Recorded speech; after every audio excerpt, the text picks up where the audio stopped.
All right. Hello to everybody. Hello to everyone who might be watching right now, and hello to everyone who might watch this later on YouTube. This is Self-Isolation Shakespeare. This is a student-led effort to perform all of Shakespeare's canon live on Zoom, which is a video chat platform. We present today Macbeth. We are very excited for this show. I'm going to have the cast introduce themselves, and then we'll say some thank yous, and then we'll begin. Hi, I'm Dan Beecher. I'm coming from Salt Lake City and playing Macbeth. Hi, I'm Stephanie Linas, playing Lady Macbeth, coming to you live from Catskill, New York. I'm Tristan Johnson. I'm playing Macduff from Cottonwood Heights, Utah. I am Gavin Yehle, and I will be playing King Duncan and the Old Man, and I am coming to you from Portland, Oregon. Hi, I'm Nick Dunn. I am reading Banquo, and I am broadcasting from Salt Lake City. Hi, I'm Benjamin Young. I'm reading for Malcolm and Servant, and I am in Midvale, Utah. Hi, I'm Amanda Wright, and I'm reading for Donalbain and Fleance, and I'm reading this from Brooklyn, New York. Hi, I'm Shelice Warr. I'm reading for Lady Macduff and Soldier, and I'm in Salt Lake City, Utah. Hi, I'm Liam Johnson. I'm reading for Roche and Doctor, and I'm also in Salt Lake City, Utah. I'm Tom Roche. I'll be reading the first will in Utah. I'm Connor Johnson. I will be reading for Witch 2 and Murderer 1, and I'm in Salt Lake City.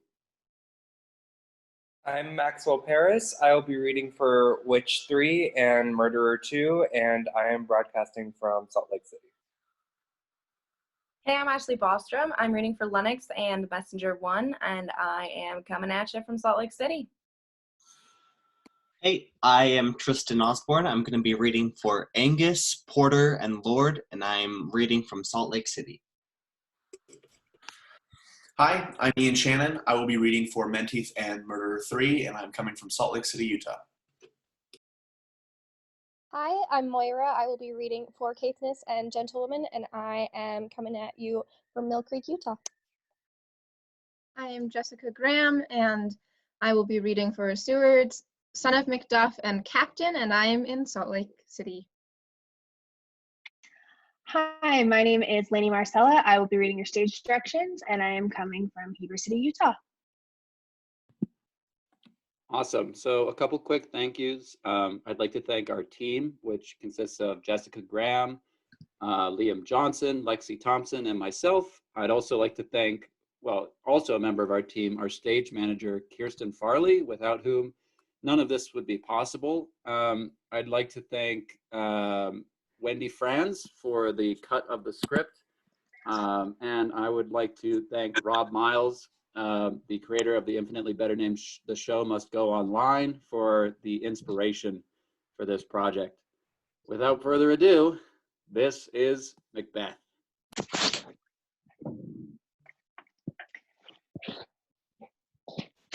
Act 1, Scene 1, a desert place. Thunder and lightning, enter 3 witches. When shall we three meet again? In thunder, lightning, or in rain? When the hurly-burly's done, when the battle's lost and won. That will be ere the set of sun. Where the place? Upon the heath. There to meet with Macbeth. Yes. Hi, come, Grey Malkin. Paddock calls. Annan. Fair is foul, and foul is fair. Hover through the fog and filthy air. Wait. Exeunt. Scene 2, a camp near Flores. Alarum within. Enter Duncan, Malcolm, Donalbain, Lennox with attendants, meeting a bleeding captain. What bloody man is that? He can report, as seemeth by his plight, of the revolt of the newest state. This is the sergeant, who like a good and hardy soldier fought gainst my captivity. Hail, brave friend! Say to the king the knowledge of the broil, as thou didst leave it. Doubtful it stood as two spent swimmers that do cling together and choke their art. The merciless MacDonald, worthy to be a rebel, for that the multiplying villains of nature do swarm upon him. From the western isles of Kerns, and gallow glasses is supplied, and fortune on his damned quarrel smiling show like a rebel's whore. But all's too weak for brave Macbeth, well she deserves that name. Disdaining fortune with her brandished steel, which smote with bloody execution like valor's minion carved out her passage till she faced the slave, which ne'er shook hands nor bade farewell to her till she unseamed him from the nave to the chops, and fixed his head upon our battlements. Oh, valiant cousin, worthy gentleman. Mark, King of Scotland, Mark, no sooner justice had with valor armed, compelled these skipping currents to trust their heels, but the Norwegian lords surveying vantage with furbished arms new supplies of men. Dismayed not this our captains Macbeth and Banquo? Yes, as sparrows, eagles, or the hare, the lion. If I say sooth, I must report they were, as cannons o'ercharged with double cracks, so they doubly redoubled strokes upon the foe. But I am faint, my gashes cry for help. So thy words become thee as thy wounds. They smack of honor both. Go, get him surgeons. Exit Captain. Who comes here? Enter Ross. The worthy Thane of Ross. What a haste looks through his eyes. So should he look that seems to speak things strange. God save the king. Whence camest thou, worthy Thane? From Fife, great king, where the Norwegian banners flout the sky and fan our people cold. Norway himself, with terrible numbers, assisted by that most disloyal traitor, the Thane of Cawdor, began a dismal conflict, till that Bellona's bridegroom, lapped in proof, confronted him with self-comparisons, point against point, rebellious, arm against arm, curbing his lavish spirit, and to conclude, the victory fell on us. Great happiness. No more that Thane of Cawdor shall deceive our bosom interest. Go, pronounce his present death, and with his former title, greet Macbeth. I'll see it done. What he hath lost, noble Macbeth hath won. Exeunt. Scene 3. A heath near Forres. Thunder. Enter 3 witches. Where hast thou been, sister? Killing swine. Sister, where thou? A sailor's wife had chestnuts in her lap, and munched, and munched, and munched. Give me, quoth I. Aroint thee, witch, the rump-red Runyon cries. Her husband to Aleppo gone, master of the tiger. But in a sieve I'll thither sail, and like a rat without a tail, I'll do, and I'll do. I'll give thee a wind. Thou art kind. And I another. I myself have all the other. Look what I have. Show me, show me. Here I have a pilot's thumb, wrecked as homeward he did come. Drum within. A drum! A drum! Macbeth doth come. The weird sisters hand in hand, posters of the sea and land. Thus do go about, thrice to thine and thrice to mine. And thrice again to make up 9. Peace! The charms wound up. Enter Macbeth and Banquo. So foul and fair a day I have not seen. How far is it called to Forres? What are these, so withered and so wild in their attire, that look not like the inhabitants of the earth, yet live on it? Live you? Or are you aught that man may question? You seem to understand me. By each at once her chappy finger laying upon her skinny lip. You should be women, and yet your beards forbid me to interpret that you are so. Speak, if you can. What are you? All hail, Macbeth. Hail to thee, Thane of Glamis. All hail, Macbeth. Hail to thee, Thane of Cawdor. All hail, Macbeth! Thou shalt be king hereafter. Good sir, why do you start? You seem to fear things that sound so fair. In the name of truth, ye are fantastical, for that indeed which outwardly you show.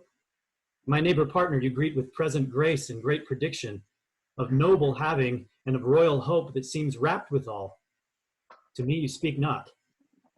If you can look into the seeds of time and say which grain will grow and which will not, speak then to me, who neither beg nor fear your favors nor your hate. Hail. Hail. Hail. Lesser than Macbeth, and greater. Not so happy, yet much happier. Thou shalt get kings, though thou be none. So all hail, Macbeth and Banquo. Banquo and Macbeth, all hail. Stay, you imperfect speakers, tell me more. By Sinel's death I know that I am Thane of Glamis, but how of Cawdor? The Thane of Cawdor lives, a prosperous gentleman, and to be king stands not within the prospect of belief, no more than to be Cawdor. Say from whence you owe this strange intelligence, or why upon this blasted heath you stop our way with such prophetic greeting. Speak, I charge you. Witches vanish. The earth hath bubbles as the water has, and these are them. Whither are they vanished? Into the air, and what seemed corporal melted as breath into the wind. Would they had stayed. Or such things here as we speak about, or have we eaten on the insane root that takes reason prisoner? Your children shall be kings. You shall be king. And Thane of Cawdor too, when it not so. To the self-same tune in words. Who's there? Enter Roche and Angus. The king hath happily received, Macbeth, the news of thy success, and when he reads thy personal venture in the rebels' fight, his wonders and his praises do contend, which should be thine or his. As thick as hail came post with post, and every one did bear thy praises in his kingdom's great defense, and poured them down before him. We are sent to give them from our royal master's thanks, only to herald thee into sight, not to pay thee. And for an earnest of a greater honor, he bade me from him call thee Thane of Cawdor, in which addition, hail, most worthy Thane, for it is thine. What, can the devil speak true? The Thane of Cawdor lives. Why do you dress me in borrowed robes?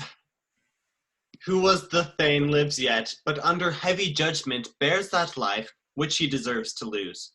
Whether he was combined with those of Norway, or did line the rebel with his hidden help and vantage, or that with both he labored in his country's wreck, I know not.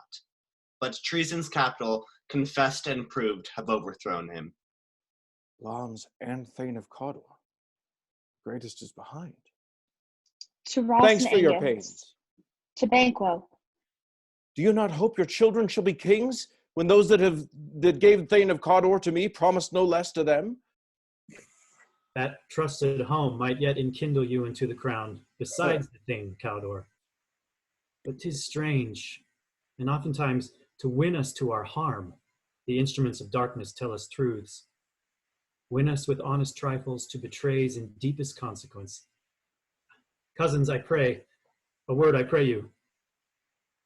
Two truths are told, as happy prologues to the swelling act of the imperial theme. I thank you, gentlemen. Aside. This supernatural soliciting cannot be ill, cannot be good. If ill, why hath it given me earnest of success, commencing in a truth? I am Thane of Cawdor. If good, why do I yield to that suggestion whose horrid image doth unfix my hair and make my seated heart knock at my ribs against the use of nature? Present fears are less than horrible imaginings. My thought, whose murder yet is but fantastical, shakes so my single state of man that function is smothered in surmise, and nothing is but what is not. Look how our partner's wrapped. If chance will have me king, why, chance may crown me without my stir. New horrors come upon him, like our strange garments, cleave not to their mold, but with the aid of use. Come what come may. Time and the hour runs through the roughest day. Worthy Macbeth, we stay upon your leisure. Give me your favor. My dull brain was wrought with things forgotten. Kind gentlemen, your pains are registered where every day I turn the leaf to read them.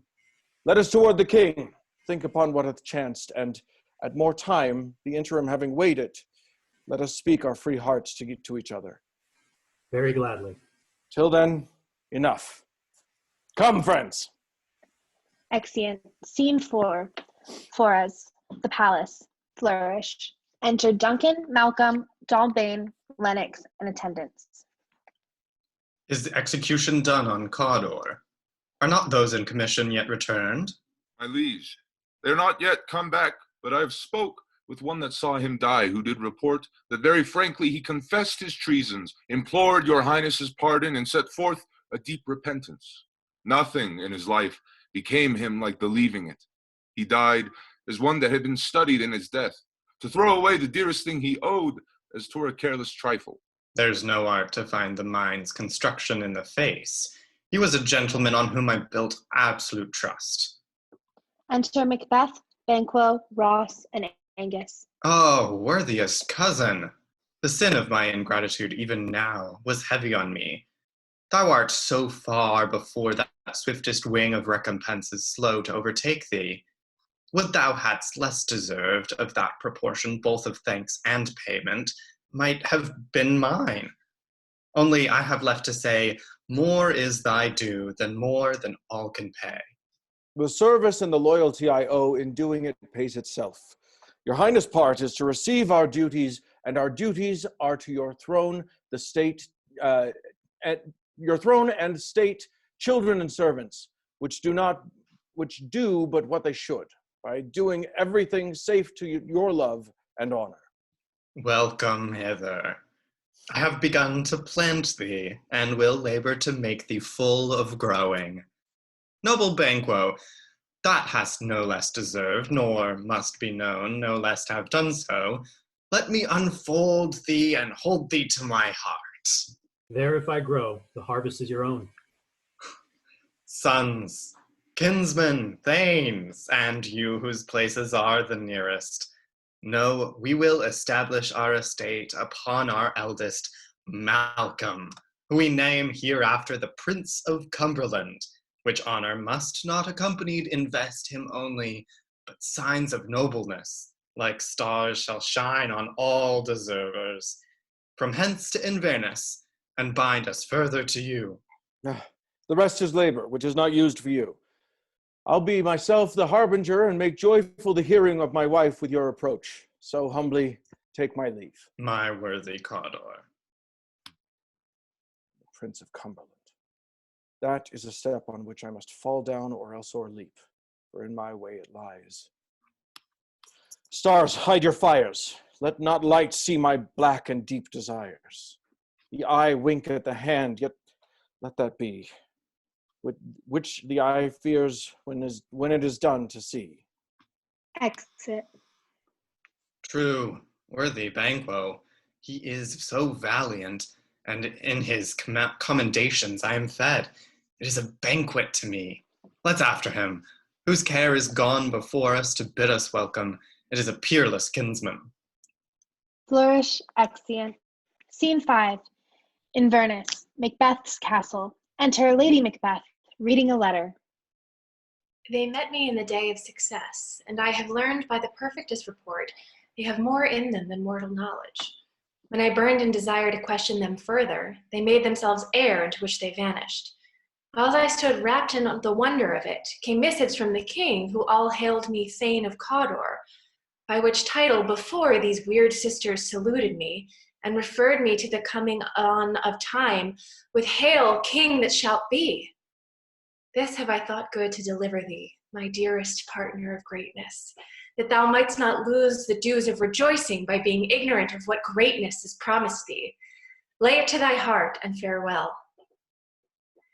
Glamis thou art, and Cawdor, and shalt be what thou art promised. Yet I do fear thy nature, It is too full of the milk of human kindness to catch the nearest way.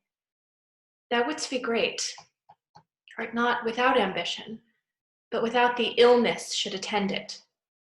What thou wouldst highly, thou wouldst holily, wouldst not play false, and yet would wrongly win.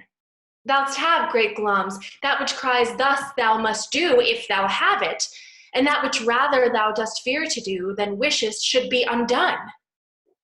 Hie thee hither, that I may pour my spirits in thine ear, and chastise with the valor of my tongue all that impedes thee from the golden round, which fate and metaphysical aid doth seem to have thee crowned withal. Enter a messenger. What is your tidings? The king comes here tonight. Thou art mad to say it. Is not thy master with him, who, were it so, would have informed for preparation? So please you, it is true. Our Thane is coming. One of my fellows had the speed of him, who, almost dead for breath, had scarcely more than would make up his message. Give him tending, he brings great news. Exit messenger. The raven himself is hoarse that croaks the fatal entrance of Duncan under my battlements. Come, you spirits that tend on mortal thoughts.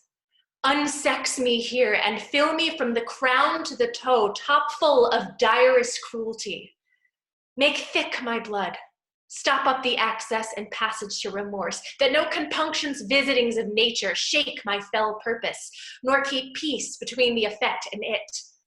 Come to my woman's breasts and take my milk for your gall, you murdering ministers, wherever in your sightless substance you wait in on nature's mischief.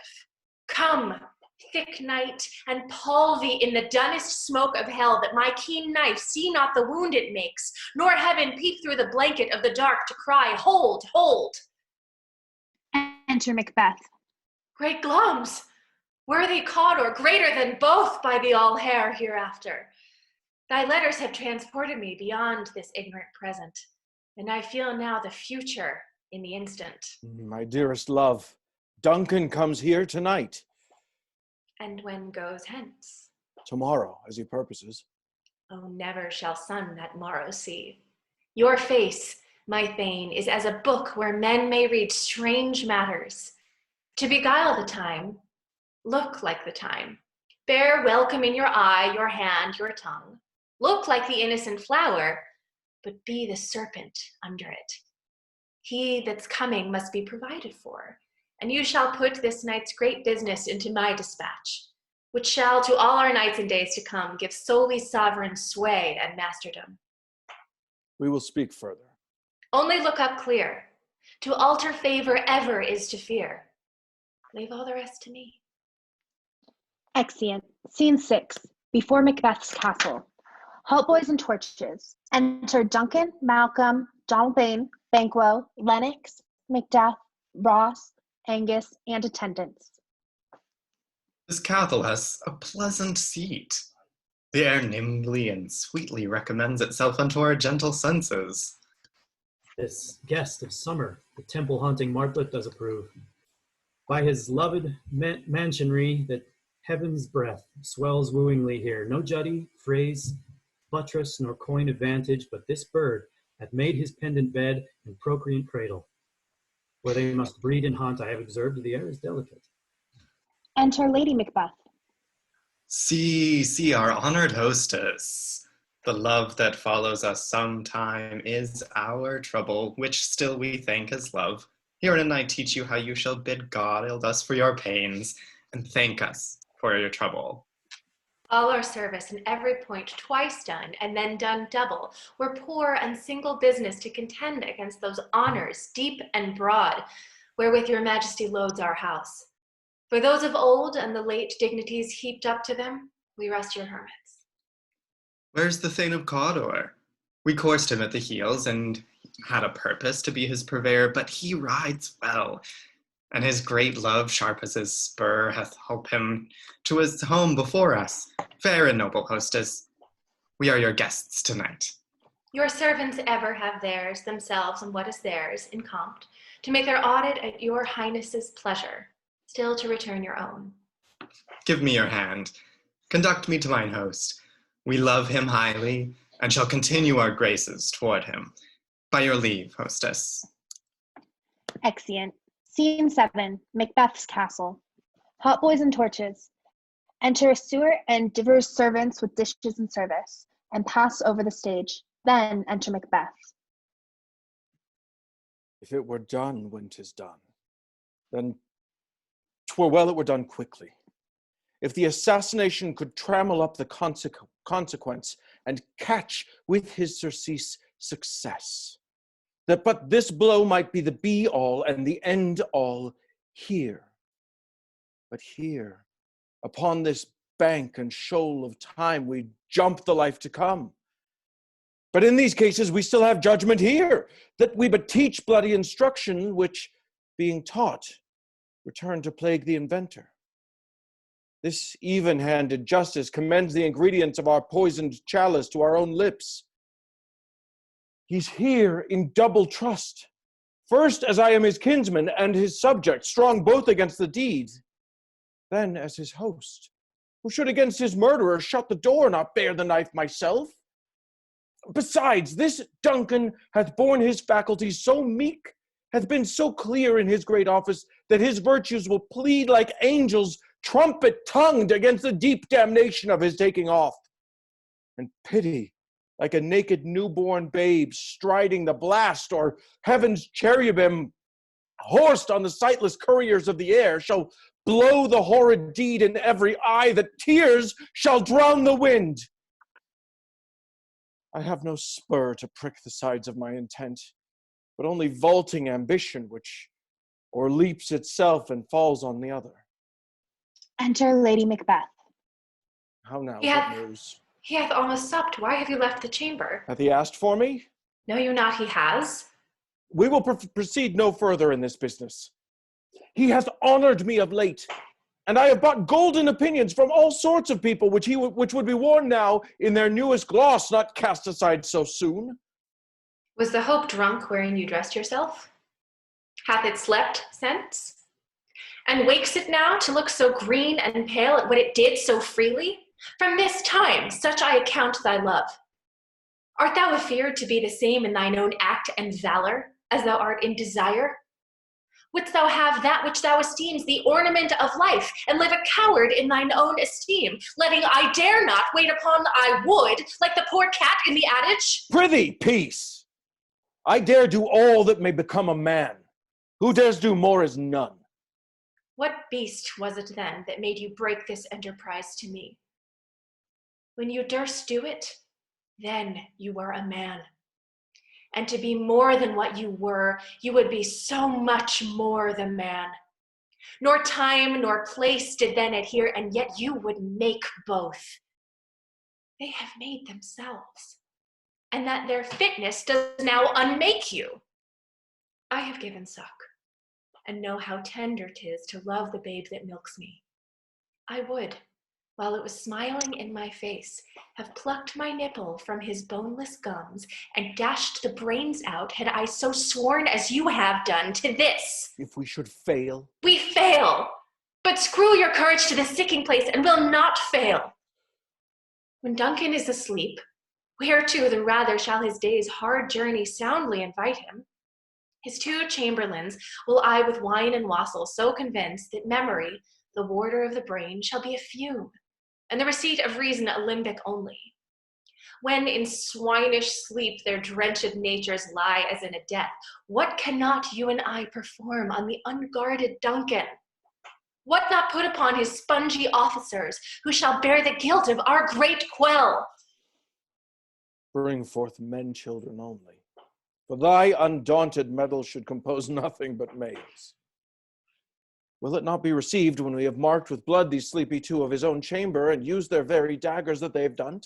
Who dares receive it other, as we shall make our griefs clamor and roar upon his death? I am settled, and bend up each corporal agent to this terrible feat. Away, and mock the time with fairest show. False-faced must hide what the false heart does know. Exeunt. Act 2, Scene 1. Court of Macbeth's castle. Enter Banquo and Fleance, bearing a torch before him. How goes the night, boy? The moon is down. I have not heard the clock. And she goes down at 12. I take it, sir. Hold, take my sword. There's husbandry in heaven. The candles are all out. Take thee that too. A heavy summons lies like lead upon me, and yet I would not sleep. Merciful powers, restrain me in the cursed thoughts that nature gives way to in repose. Enter Macbeth and a servant with a torch. Give me my sword. Who's there? A friend. What? Sir, not yet at rest? The king's abed. He hath been an unusual pleasure, and sent forth great largesse to your offices. This diamond he greets your wife withal, by the name of most kind hostess, and shut up in measureless content. Now, being unprepared, our will became the servant to defect, which else should free have wrought. All's well. I dreamt last night of the 3 weird sisters. To you they have showed some truth. I think not of them. Yet, when we can entreat an hour to serve, we would spend it in some words upon that business, if you would grant me the time. At your kindest leisure. If you shall cleave to my consent when 'tis, it shall make honor for you. So I lose none in seeking to augment it, but still keep my bosom franchised and allegiance clear. I shall be counseled. Good repose the while. Thank you, sir. The like to you. Exit Banquo and Fleance. Go, bid thy mistress, when my drink is ready, she strike upon the bell. Get thee to bed. Exit servant. Is this a dagger which I see before me? The handle toward my hand. Come, let me clutch thee. I have thee not, and yet I see thee still. Art thou not, fatal vision, sensible to feeling as to sight, or art thou but a dagger of the mind, a false creation proceeding from the heat-obsessed brain? I see thee yet, in form as palpable as this which now I draw. Thou marshals to me the way that I was going, and such an instrument I was to use. Mine eyes are made the fools of the other senses, or else worth all the rest. I see thee still, and on thy blade and dudgeon gouts of blood, which was not so before. There's no such thing. It is the bloody business which informs thus to mine eyes. Now o'er the 1/2 world nature seems dead, and wicked dreams abuse the curtained sleep.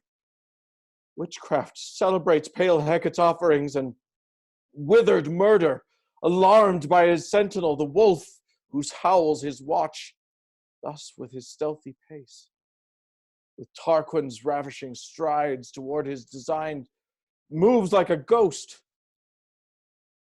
Thou sure and firm-set earth, hear not my steps, which way they walk, for fear thy very stones prate of my whereabout, and take the present horror from the time which now suits with it. Whiles I threat, he lives. Words to the heat of deeds too cold breath gives. A bell rings. I go, and it is done. The bell invites me. Hear it not, Duncan, for it is a knell that summons thee to heaven or to hell. Exit. Scene 2, the same. Enter Lady Macbeth. That which hath made them drunk hath made me bold. What hath quenched them hath given me fire. Hark! Peace! It was the owl that shrieked, the fatal bellman which gives the sterns good night. He is about it. The doors are open, and the servited grooms do mock their charges with snores. I have drugged their possets, that death and nature do contend about them, whether they live or die. Who's there? What ho? Alack, I am afraid they have awakened and 'tis not done. The attempt and not the deed confounds us. Hark! I laid their daggers ready, he could not miss him. Had he not resembled my father as he slept, I'd have done it. Enter Macbeth. My husband. I have done the deed. Didst thou not hear a noise? I heard the owl scream and the crickets cry. When? Did you not speak? When? Now. As I descended. I. Hark! Who lies in the second chamber? Donalbain. This is a sorry sight. Looking at his hands. A foolish thought, to say a sorry sight. As one did laugh in sleep, and one cried murder that they did wake each other. I stood and heard them, but they did say their prayers and address them again to sleep. There are two lodged together. One cried, God bless us, and amen the other, as they had seen me with these hangman's hands. Listening their fear, I could not say amen when they did say God bless us. Consider it not so deeply. But wherefore could I not pronounce amen? I had most need of blessing, and amen stuck in my throat. These deeds must not be thought after these ways, so it will make us mad. Methought I heard a voice cry, sleep no more. Macbeth does murder sleep. The innocent sleep. Sleep that knits up the raveled sleeve of care, the death of each day's life, sore labor's bath, balm of hurt minds, great nature's second course, chief nourisher in life's feast. What do you mean? Still it cried, sleep no more, to all the house. Glamis hath murdered sleep, and therefore Cawdor shall sleep no more. Macbeth shall sleep no more. Who was it that thus cried? Why, worthy Thane, you do unbend your noble strength to think so brain-sickly of things. Go get some water and wash this filthy witness from your hand. Why did you bring these daggers from the place? They must lie there. Go carry them and smear the sleepy grooms with blood. I'll go no more. I am afraid to think what I have done. Look on't again I dare not. Infirm of purpose, give me the daggers. The sleeping and the dead are but as pictures. 'Tis the eye of childhood that fears a painted devil. If he do bleed, I'll gild the faces of the grooms withal, for it must seem their guilt. Exit, knocking within. Whence is that knocking? How is't with me when every noise appalls me? What hands are here? Ah! They pluck out mine eyes! Will all great Neptune's oceans wash this blood clean from my hands? No. This my hand will rather the multitudinous seas incarnadine, making the green one red. Re-enter Lady Macbeth. My hands are of your color, but I shame to wear a heart so white. Knocking within. I hear a knocking at the south entry. Retire we to our chamber. A little water clears us of this deed. How easy is it then? Your constancy hath left you unattended. Knocking within. Hark, more knocking. Get on your nightgown, lest occasion call us and show us to be watchers. Be not lost so poorly in your thoughts. To know my deed, 'twere best not know myself. Wake Duncan with thy knocking! I would thou couldst. Exeunt. Scene 3. The same. Knocking within. Enter a porter. There's a knocking indeed. If a man were a porter of Hellgate, he should have old turning the key. Knocking within. Knock, knock. Who's there in the name of Beelzebub? Here's a farmer that hanged himself on the expectation of plenty. Come in, have time. Have napkins enow about you. Here you'll sweat for it.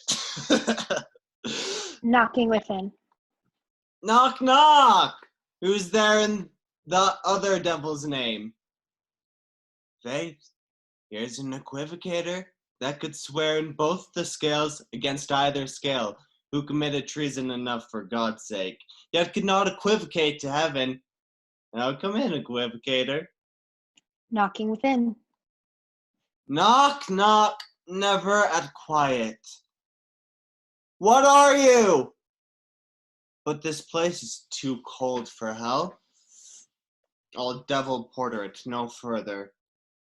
I had thought to have let in some of all professions that go to the primrose way to the everlasting bonfire. Knocking within. Anon, anon, I pray you, remember the porter. Opens the gate. Enter Macduff and Lennox. Was it so late, friend, ere you went to bed, that you do lie so late? Faith, sir, we were carousing till the second cock. And drink, sir, is a great provoker of three things. What three things does drink especially provoke? Marry, sir, nose painting, sleep, and urine. Lechery, sir, it provokes and unprovokes, and it provokes the desire, but it takes away the performance. Therefore, much drink may be said to be an equivocator with lechery.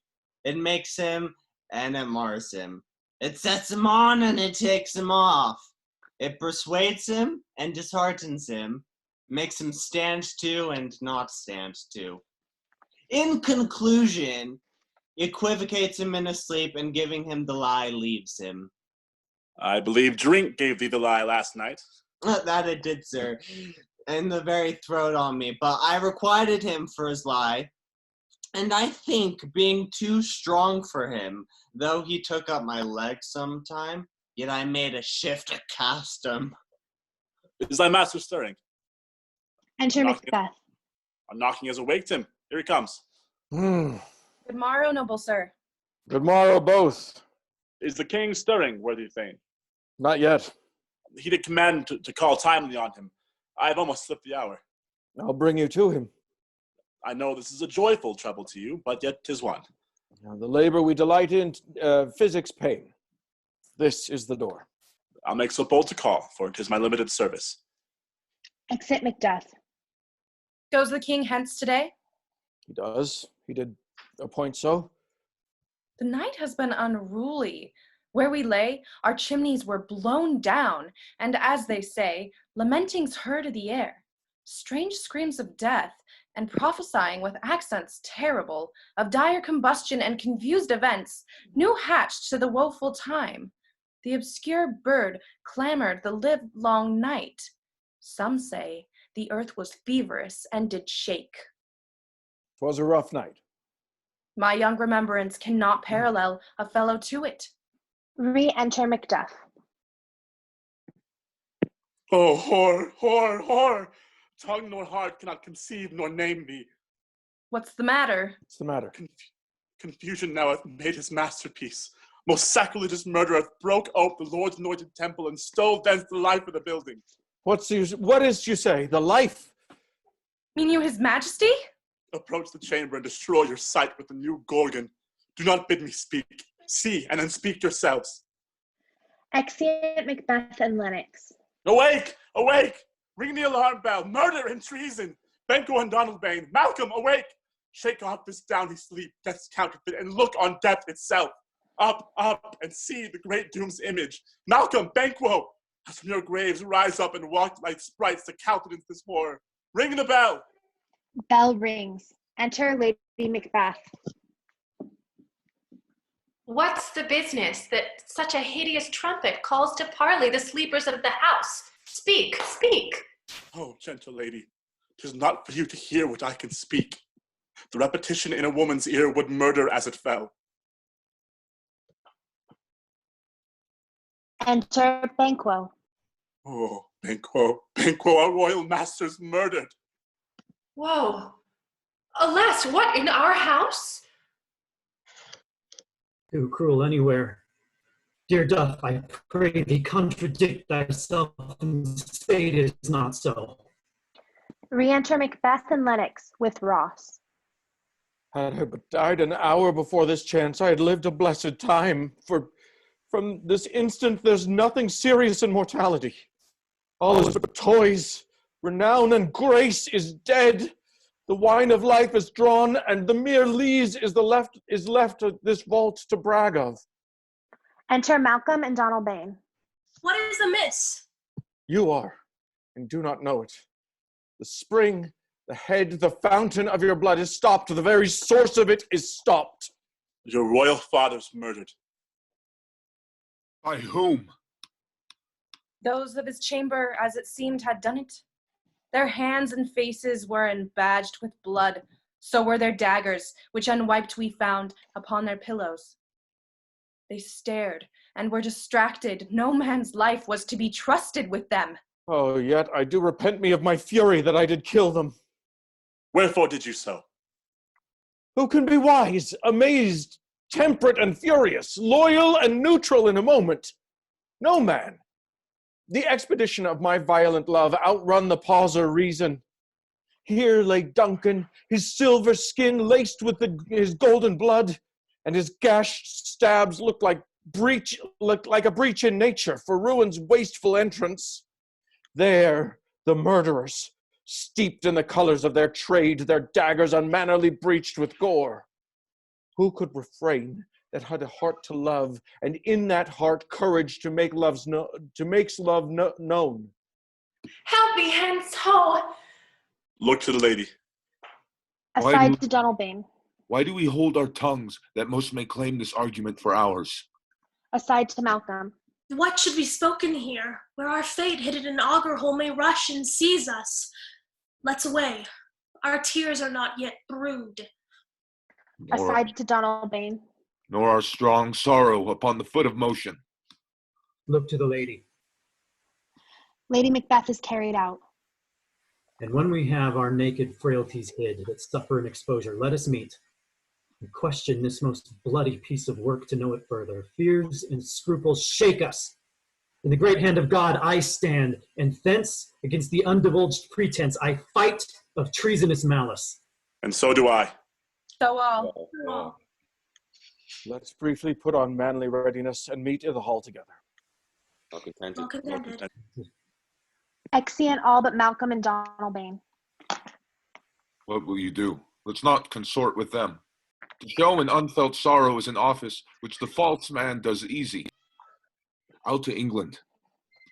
Ireland I. Our separated fortune shall keep us both the safer. Where we are, there's daggers and men's smiles. The nearer blood, the nearer bloody. This murderous shafts that shot have not yet lighted, and our safest way is to avoid the aim. Therefore to horse, and let us not be dainty of leave-taking, but shift away. There's warrant in that theft, which steals itself when there's no mercy left. Exeunt. Intermission. All right, that's 10 minutes.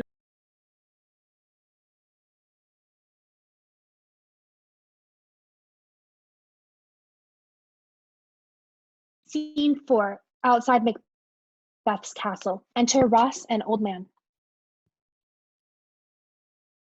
70 I can remember well, within the volume of which time I have seen hours dreadful and things strange, but this sore night have trifled former knowings. Good father, thou seest the heavens as troubled with man's act, threaten his bloody stage. By the clock 'tis day, and yet dark night strangles the traveling lamp. Is night's predominance or the day's shame that darkness does the face of earth entomb when living light should kiss it? 'Tis unnatural, even like the deed that's done. Here comes the good Macduff. Enter Macduff. How goes the world, sir, now? Why, see you not? It's known who did this more than bloody deed. Those that Macbeth hath slain. Last the day. What good could they pretend? They were suborned. Malcolm and Donalbain, the king's 2 sons, are stolen away and fled, which puts upon them suspicion of the deed. Against nature still, thriftless ambition that wilt raven up thine own life's means, then 'tis most like the sovereignty will fall upon Macbeth. He is already named and gone to Scone to be invested. Will you to Scone? No, cousin, I'll to Fife. Well, I will thither. Well, may you see things well done there. Adieu. Farewell, father. God's benison go with you, and to those that would make good of bad, and friends of foes. Exeunt. Act 3, Scene 1. Forres, the palace. Enter Banquo. Thou hast it now. King, Cawdor, Glums, all. As the weird sisters promised, and I fear thou playedst most foully for it. Yet it was said it should not stand in thy posterity, but that myself should be the root and father of many kings, if there come truth from them. As upon thee, Macbeth, their speeches shine. Why, by the verities on thee made good, may they not be my oracles as well, and set me up in hope? But hush, no more. Senate sounded. Enter Macbeth as king, Lady Macbeth as queen, Lennox, Roche, lords, ladies, and servant. Here's our chief guest. If he had been forgotten, it had been as a gap in our great feast, and all thing unbecoming. Tonight we hold a solemn supper, sir, and I'll request your presence. Let your highness command upon me, to the which my duties are with the most indissoluble tie forever knit. Ride you this afternoon? Aye, my good lord. We should have else desired your good advice, which still hath been both grave and prosperous in this day's council, but we'll take tomorrow. As far you ride? As far, my lord, as will fill up the time twixt this and supper. Go not my horse the better. I must become a borrower of the night, for a dark hour or twain. Fail not our feast. My lord, I will not. We hear our bloody cousins are bestowed in England and in Ireland, not confessing their cruel parricide, filling their hearers with strange invention. But of that tomorrow, when therewithal we shall have cause of state craving us jointly. Hie you to horse, adieu, till you return at night. Goes Fleance with you? Aye, my good lord. Our time does call upon us. I wish your horses swift and sure of foot, and so I do commend you to their backs. Farewell. Exit Banquo. Let every man be master of his time till 7 at night. To make society the sweeter welcome, we will keep ourselves till supper time alone. While then, God be with you. Exeunt all but Macbeth and an attendant. Sirrah, a word with you. Attend those men our pleasure. They are, my lord, without the palace gate. Bring them before us. Exit servant. To be thus is nothing, but to be safely thus. Our fears in Banquo stick deep, and in his royalty of nature reigns that which would be feared. 'Tis much he dares, and to that dauntless temper of his mind he hath a wisdom that doth guide his valor to act in safety. There is none but he whose being I do fear, and under him my genius is rebuked, as it is said Mark Antony's was by Caesar. He chid the sisters when they first put the name of king upon me, and bade them speak to him. Then, prophet-like, they hailed him the father to a line of kings. Upon my head they placed a fruitless crown, and put a barren scepter in my gripe, that thence to be wrenched with an unlineal hand, no son of mine succeeding. If it be so, for Banquo's issue have I filed my mind. For them, the gracious Duncan, have I murdered, put rancors in the vessel of my peace, only for them, and mine eternal jewel given to the common enemy of man, to make them kings, the seed of Banquo, kings. Rather than so, come fate into the list, and champion me to the utterance. Who's there? Re-enter servant with 2 murderers. Now, go to the door and stay there till we call. Exit servant. Was it not yesterday we spoke together? It was, so please your highness. Well then, have you considered of my speeches? Know you that it was he in the times past which held you so under fortune, which you thought had been our innocent self? This I made good to you in our last conference, passed in probation with you, how you were born in hand, how crossed, the instruments who wrought with them, and all things else that might to half a soul and to a notion crazed say, thus did Banquo. You made it known to us. I did so, and went further, which is now our point of second meeting. Do you find your patience is so predominant in your nature that you can let this go? Are you so gospeled to pray for this good man and for his issue, whose heavy hand hath bowed you to the grave and beggared yours forever? I will put that business in your bosom, whose execution takes your enemy off, grapples you to the heart and love of us, who wear our health but sickly in his life, which in his death were perfect. I am one, my liege, whom the vile blows and buffets of the world have so incensed that I am reckless what I do spite the world. And I another, so wearied with disasters, tugged with fortune, that I would set my lie on any chance to mend it or be rid on't. Both of you know Banquo was your enemy. True, my lord. So is he mine. And in such bloody distance that every minute of his being thrusts against my nearest heart, against my nearest of life.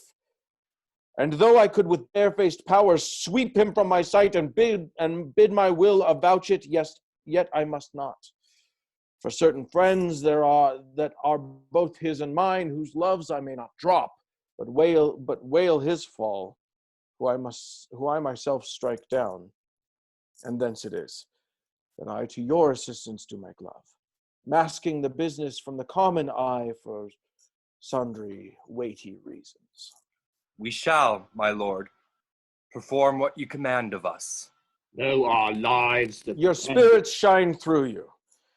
Within this hour at most, I will advise you where to plant yourselves, acquaint you with the perfect spy of the time. The moment on't, for it must be done tonight, and something from the palace. Always, though, thought that I require a clearness, and with him to leave no rubs nor botches in the work. Fleance, his son, that keeps him company, whose absence is no less material to me than is his father's, must embrace the fate of that dark hour.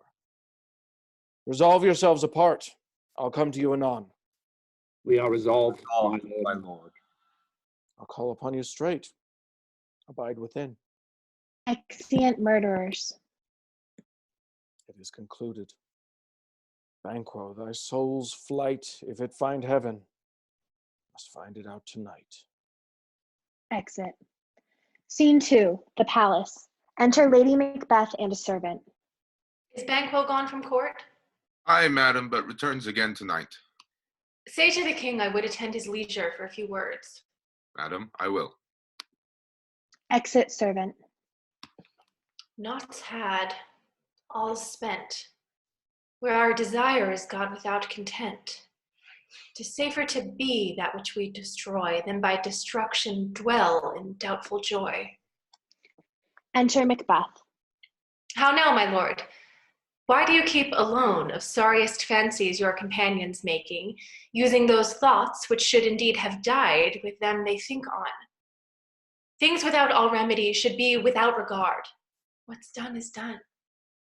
We have scotched the snake, not killed it. She'll close and be herself, whiles our poor malice remains in danger of her former tooth. But let the frame of things disjoint. Both the worlds suffer, ere we will eat our meal in fear and sleep in the affliction of these terrible dreams that shake us nightly. Better be with the dead, whom we, to gain our peace, have sent to peace, than on the torture of the mind to lie in restless ecstasy. Duncan is in his grave. After life's fitful fevers, he sleeps well. Treason has done his worst, nor steel, nor poison, malice domestic, foreign levy, nothing can touch him further. Come on. Gentle, my lord, sleek o'er your rugged looks. Be bright and jovial among your guests tonight. So shall I, love, and so I pray be you. Let your remembrance apply to Banquo. Present him eminence, both with eye and tongue, unsafe the while that we must lave our honors in these flattering streams and make our faces vizards to our hearts, disguising what they are. You must leave this. Oh, full of scorpions is my mind, dear wife. Thou knowest that Banquo and his Fleance lives. But in them nature's copies not etern. There's comfort yet. They are assailable. Then be thou jocund, Ere the bat hath flown his cloistered flight, ere to black Hecate summons, the shard-born beetle with his drowsy hums hath rung night's yawning peal, there shall be done a deed of dreadful note. What's to be done? Be innocent of the knowledge, dearest Chuck, till thou applaud the deed. Come, ceiling night, scarf up the tender eye of pitiful day. With thy bloody and invisible hand, cancel and tear to pieces that great bond which keeps me pale. Light thickens, and the crow makes wing to the rooky wood. Good things of day begin to droop and drowse, while night's black agents to their praise do rouse. Thou marvelst at my words, but hold thee still. Things bad begun make strong themselves by ill. So, prithee, go with me. Exeunt. Scene 3, a park near the palace. Enter 3 murderers. But who bid thee join with us? Macbeth. He needs not our mistrusts. He delivers our offices and what we have to do to the direction just. And stand with us. The west yet glimmers with some streaks of day. Now spurs the lated traveller apace to gain the timely inn, and near approaches the subject of our watch. Hark! I hear horses. Give us light there, ho. Then 'tis he, the rest, that are within the note of expectation. Already eye the court. His horses go about. Almost a mile, but he does usually. So all men do from hence to the palace gate, make it their walk. A light! A light! Enter Banquo and Fleance with a torch. 'Tis he. Stand to it. It will be rain tonight. Let it come down. They set upon Banquo. Oh, treachery! Fly, good Fleance! Fly, fly, fly! That thou mayst revenge! Oh, slave! Dies. Fleance escapes. Who did strike out the light? That's not the way. There's but one down, the sun is fled. We have lost. Best half of our affair. Well, head away and say how much is done. Exeunt. Scene 4, the same. Hall in the palace. A banquet prepared. Enter Macbeth, Lady Macbeth, Ross, Lennox, lords and attendants. You know your own degrees. Sit down. At first and last, the hearty welcome. Thanks to your majesty. Ourselves will mingle with society and play the humble host. Our hostess keeps her state, but in the best time we will require her welcome. Pronounce it for me, sir, to all our friends. For my heart speaks, they are welcome. See, they First encounter... murderer appears at the door. See, they encounter thee with their heart's thanks. Both sides are even, here I'll sit in the midst. Be large in mirth, anon we'll drink a measure to the table round. Approaching the door. There's blood on thy face. 'Tis Banquo's then. 'Tis better thee without than he within. Is he dispatched? My lord, his throat is cut. That I did for him. Thou art the best of the cutthroats. Yet he's good that did the like for Fleance. If thou didst, thou art the nonpareil. Most royal, sir. Fleance escaped. Then comes my fit again. I had else been perfect. Whole as the marble, founded as the rock, as broad and general as this casing air. But now I am cabined, cribbed, confined, bound to saucy doubts and fears. But Banquo's safe? Aye, my good lord. Safe in a ditch he bides, with 20 trenched gashes in his head, the least a death to nature. Thanks for that. There the grown serpent lies. The worm that's fled hath nature that in time will venom breed. No teeth for the present. Get thee gone. Tomorrow we'll hear ourselves again. Exit murderer. My royal lord, you do not give the cheer. The feast is sold that is not often vouched, while 'tis a making, 'tis given with welcome. To feed were best at home. From thence the sauce to meet a ceremony, meeting were bare without it. Sweet remembrance, sir. Now, good digestion wait upon appetite, and health on both. May it please your highness, sit. Here we The now. ghost of Banquo enters and sits in Macbeth's place. Here had we now our country's honor roofed, where the graced person of our Banquo present, whom I rather challenge for unkindness than pity from his chance. His absence, sir, lays blame upon his promise. Please, your highness, to grace us with your royal company. The table's full. Here is a place reserved, sir. Where? Here, my good lord. What is it that moves your highness? Which of you have done this? What, my good lord? Thou canst not say I did it. Never shake thy gory locks at me.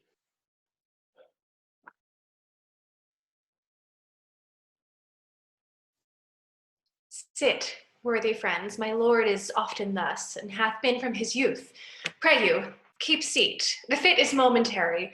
Upon a thought he will again be well. If you much note him, you shall offend him and extend his passion. Feed and regard him not. Are you a man? Aye, and a bold one that dare look on that which might appall the devil. Oh, proper stuff.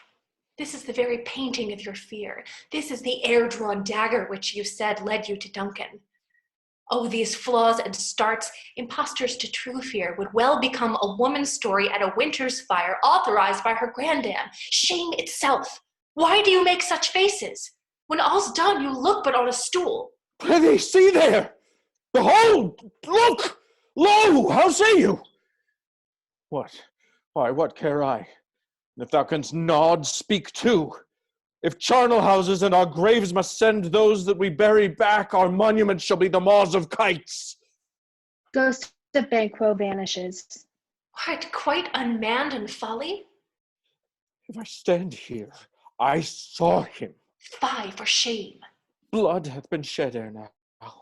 In the olden time, ere human statute purged the gentle wheel, aye, and since too, murders have been performed, too terrible for the ear. The times have been that when the brains were out, the man would die and there an end. But now they rise again with 20 mortal murders on their crowns and push us from our stools. This is more strange than such a murder is. My worthy lord, your noble friends do lack you. I do forget. Do not muse at me, my most worthy friends. I have a strange infirmity, which is nothing to those that know me. Come, love and health to all. Then I'll sit down. Give me some wine, fill full. I drink to the general joy of the whole table, and to our dear friend Banquo, whom we miss, would he were here. To all and him we thirst, and all to all. Our duties and the pledge. Re-enter Ghost of Banquo. Avaunt, and quit my sight, thou. Let the earth hide thee. Thy bones are marrowless, thy blood is cold. Thou hast no speculation in those eyes which thou doth glare with. Think of this, good peers, but as a thing of custom. 'Tis no other, only it spoils the pleasure of time. What man dare, I dare. Approach thou like the rugged Russian bear, the armed rhinoceros, or the Hyrcan tiger. Take any shape but that, and my firm nerves shall not tremble, or be alive again. And dare me to the desert with thy sword. If trembling I inhabit, then protest me the baby of a girl. Hence, horrible shadow! Unreal mockery, hence! Ghost of Banquo vanishes. Why so? Being gone, I am man again. Pray you, sit still. You have displaced the mirth, broke the good meeting with most admired disorder. Can such things be, and overcome us like a summer's cloud without our special wonder? You make me strange, even to the disposition that I owe, when now I think you could behold such sights and keep the natural ruby of your cheeks when mine is blanched with fear. What sights, my lord? I pray you, speak not. He grows worse and worse. Question enrages him. At once, good night. Stand not upon the order of your going, but go at once. Good night, and better health attend his majesty. A kind good night to all. Exeunt all but Macbeth and Lady Macbeth. It will have blood, they say. Blood will have blood. Stones have been known to move and trees to speak. Augurs and understood relations have by magpies and choughs and rooks brought forth the secretest man of blood. What is the night? Almost at odds with morning, which is which? How sayest thou that Macduff denies his person at our great bidding? Did you send to him, sir? I hear it by the way, but I will send. There's not a one of them, but in his house I keep a servant feed. I will tomorrow, and betimes I will to the weird sisters, for shall they speak, for now I am bent to know by the worst means the worst. Mine own good and all causes shall give way. I am in blood stepped in so far that should I wade no more, returning were as tedious as go o'er. Strange things I have in head that will to hand, which must be acted ere they may be scanned. You lack the season of all natures, sleep. Come, will to sleep. My strange and self-abuse is the initiate fear that wants hard use. We are but young indeed. Exeunt. Act 4, Scene 1. A cavern. In the middle, a boiling cauldron. Thunder. Enter the three witches. Thrice the brinded calf have mewed. Thrice and once the hedge pig whined. Harpia cries, "'Tis time, 'tis time!" Round about the cauldron go, in this poisoned entrails throw. Toad that under cold stone days and nights have 31 sweltered venoms sleeping got. Boil thou first i' the charmed pot. Double, toil and trouble, fire burn, cauldron bubble. Fillet of a fenny snake in the cauldron boil and bake. Eye of newt and toe of frog, wool of bat and tongue of dog, adder's fork and blindworm's sting, lizard's leg and owlet's wing, for a charm of powerful trouble, like a hell broth, boil and bubble. Double, boil and trouble, fire burn, cauldron bubble. Scale of dragon, tooth of wolf, witch's mummy, maw and gulf, of the raven salted sea shark, root of hemlock, digged in the dark, finger of birth strangled babe, ditch delivered by a drab. Make the gruel thick and slab, add thereto a tiger's cauldron for the ingredients of our cauldron. Double toil and trouble, fire burn, cauldron bubble. Cool it with a baboon's blood. Then the charm is firm and good. By the pricking of my thumb, something wicked this way comes. Open locks, whoever knocks. Enter Macbeth. How now, you secret, black and midnight hags? What is't you do? A deed without a name. I conjure you by that which you profess, howe'er you come to know it, answer me. Though you untie the winds and let them fight against the churches, though the yeasty waves confound and swallow navigation up, though bladed corn be lodged and trees be blown down, though castles topple in their warders' heads, though palaces and pyramids do slope their heads to their foundations, though the treasure of nature's germans tumble all together, even till destruction sicken. Answer me to what I ask you. Speak. Demand. Will answer. Say, if thou'dst rather hear it from our mouths, or from our masters. Call him. Let me see him. Pour in sow's blood that hath eaten her 9 pharaoh, grease that's sweatin' from the murderer's gibbet throw into the flame. Come high or low, thyself in office deftly show. Thunder, first apparition, an armed head.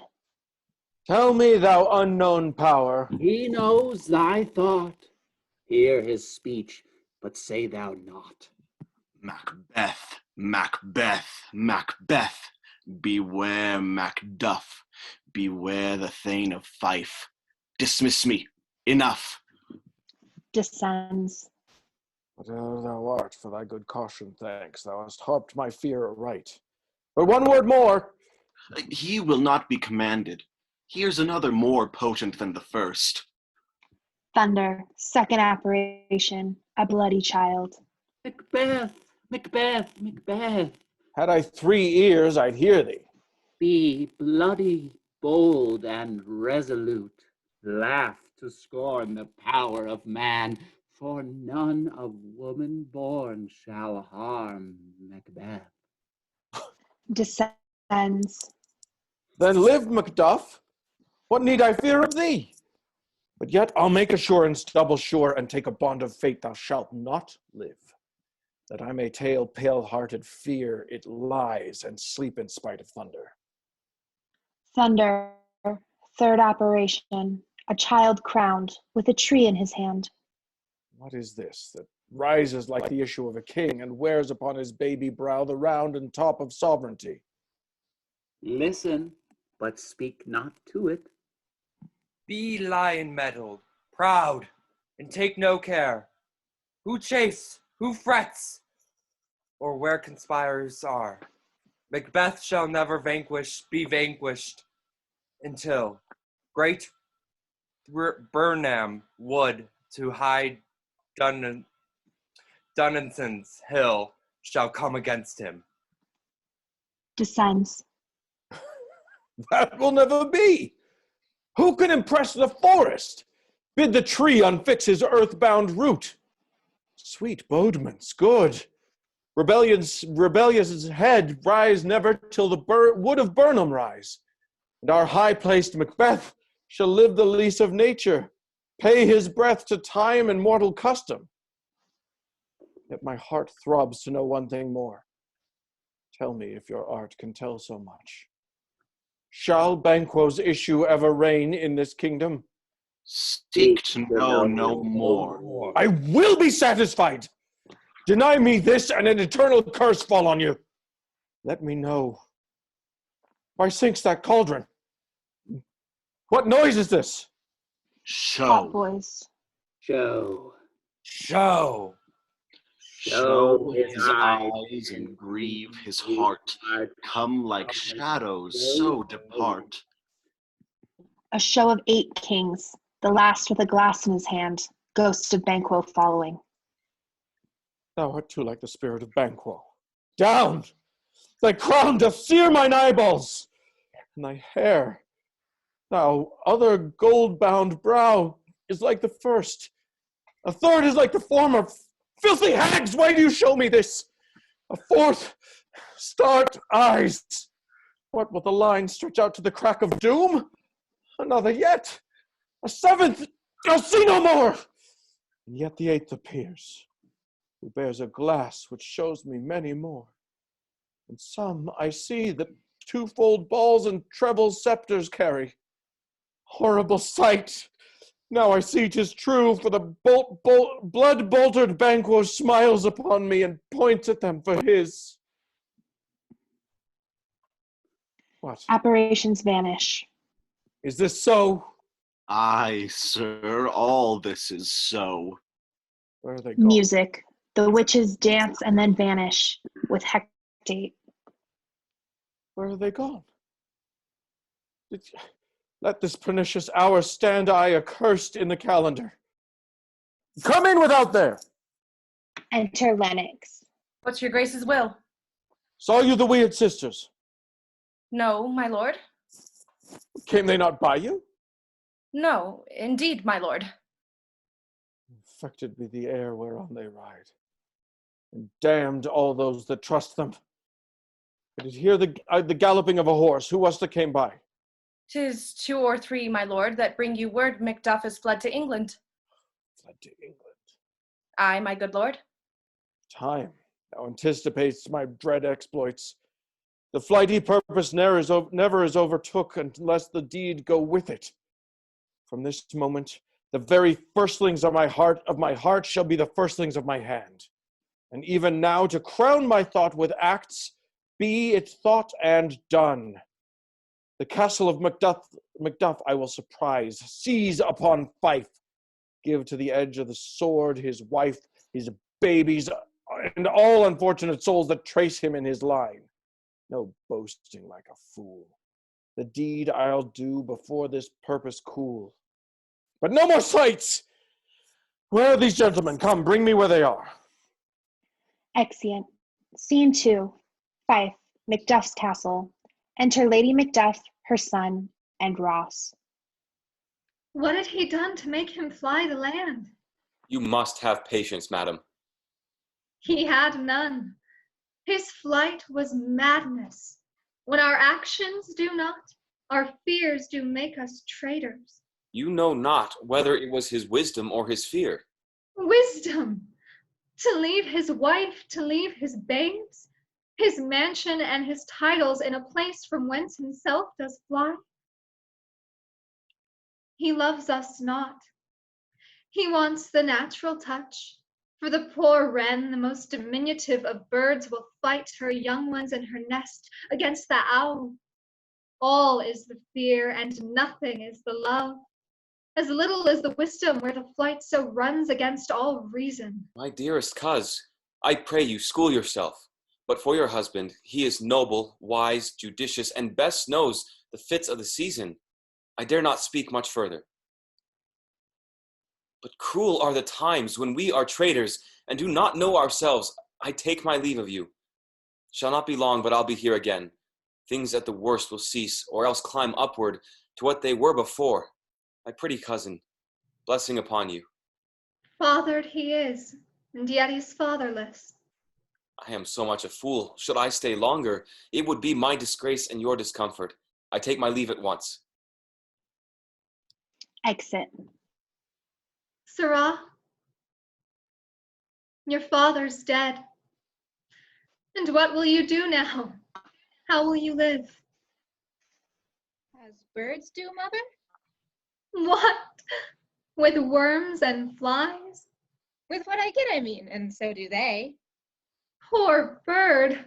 Thou didst never fear the net nor lime, the pitfall nor the gin. Why should I, mother? Poor birds, they are not set for. My father is not dead, for all your saying. Yes, he is dead. How wilt thou do without a father? Nay, how will you do for a husband?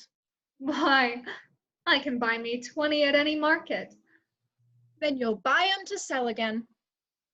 Thou speak'st with all thy wit, and yet I faith with wit enough for thee. Was my father a traitor, mother? Aye, that he was. What is a traitor? Why, one that swears and lies. And be all traitors that do so? Everyone that does so is a traitor, and must be hanged. And must they all be hanged that swear and lie? Every one. Who must hang them? Why, the honest men. Then the liars and swearers are fools, for there are liars and swearers enow to beat the honest men and hang up them. Now, God help thee, poor monkey. But how wilt thou do for a father? If he were dead, you'd weep for him. If you were not, it were a good sign that I should quickly have a new father.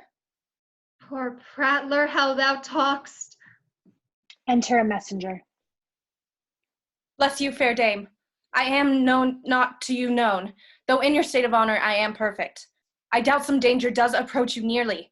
If you will take a homely man's advice, be not found here. Hence, with your little ones, to fright you thus, methinks I am too savage. To do worse to you were fell cruelty, which is too nigh your person. Heaven preserve you. I dare abide no longer. Exit. Whither should I fly? I have done no harm, but I remember now. I am in this earthly world where to do harm is often laudable, to do good sometime accounted dangerous folly. Why then, alas, do I put up that womanly defense to say I have done no harm? What are these faces? Exit murderers. Where is your husband? I hope in no place so unsanctioned, where such as thou mayst find him. He's a traitor. Why is thou shag here, villain? What, you egg? Stabbing him. Young fry of treachery. He has killed me, mother. Run away, I pray you. Dies. Exit Lady Macduff, crying murderer. Exeunt murderers following her. Scene 3, England, before the King's Palace. Enter Malcolm and Macduff. Let us seek out some desolate shade, and there weep our sad bosoms empty. Let us rather hold fast the mortal sword, and like good men bestride our downfall and birth them. Each new morn, new widows howl, new orphans cry, new sorrows strike heaven on the face, that it resounds as it felt with Scotland and yelled out like syllable of dolor. What you have spoke, it may be so perchance. This tyrant whose sole name blisters our tongues was once thought honest. You have loved him well. He hath not touched you yet.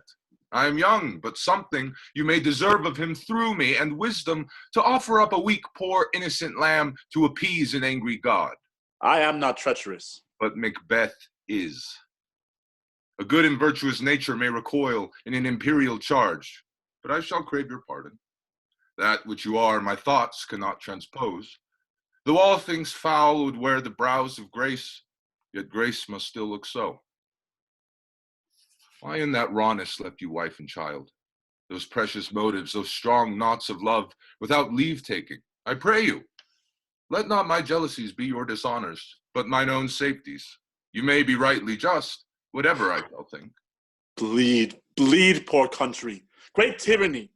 Lay thou thy bases shore, for goodness dare not check thee. Wear thou thy wrongs. The title is afeard. Fare thee well, Lord. I would not be the villain that thou thinkst, for the whole space that's in the tyrant's grasp, and the rich east to boot. Be not offended. I speak not as an absolute fear of you. I think our country sinks beneath the yoke. It weeps, it bleeds, and each new day a gash is added to her wounds. I think withal there would be hands uplifted in my right, and here from gracious England have I offer of goodly thousands. But for all this, when I shall tread upon the tyrant's head, or wear it on my sword, yet my poor country shall have more vices than it had before, more suffer, and more sundry ways than ever by him that shall succeed. What should he be? It is myself, I mean, in whom I know all the particulars of vice so grafted that when they shall be opened, black Macbeth will seem as pure as snow, and the poor state esteem him as a lamb, being compared with my confineless harms. Not in the legions of horrid hell can come a devil more damned than evils to top Macbeth. I grant him bloody, luxurious, avaricious, false, deceitful, sudden, malicious, smacking of every sin that has a name, but there's no bottom, none, in my voluptuousness. Your wives, your daughters, your matrons, and your maids could not fill up the cistern of my lust and my desire. All continent impediments would o'erbear that did oppose my will. Better Macbeth than such an one to reign. Boundless intemperance in nature is a tyranny. It hath been the untimely emptying of the happy throne and fall of many kings. But fear not yet take upon you what is yours. You may convey your pleasures in a spacious plenty, and yet seem cold. The time you may so hoodwink. We have willing dames enough. There cannot be that vulture in you to devour so many as will to greatness dedicate themselves, finding it so inclined. With this there grows, in my most ill-composed affection, such a stanchless avarice that, were I king, I should cut off the nobles for their land, desire his jewels in this other's house, and my more having would be as a sauce to make me hunger more, that I should forge quarrels unjust against the good and loyal, destroying them for wealth. This avarice sticks deeper, grows with more pernicious root than summer-seeming lust, and hath been the sword of our slain kings. Yet do not fear. Scotland hath poisons to fill up your will. Of your mere own, all these are portable with other graces weighed. But I have none, the king becoming graces. As justice, verity, temperance, stableness, bounty, perseverance, mercy, lowliness, devotion, patience, courage, fortitude. I have no relish of them, but abound in the division of each several crime, acting it many ways. Nay, had I power, I should pour the sweet milk of concord into hell, uproar the universal peace, confound all unity on earth. Oh, Scotland, Scotland!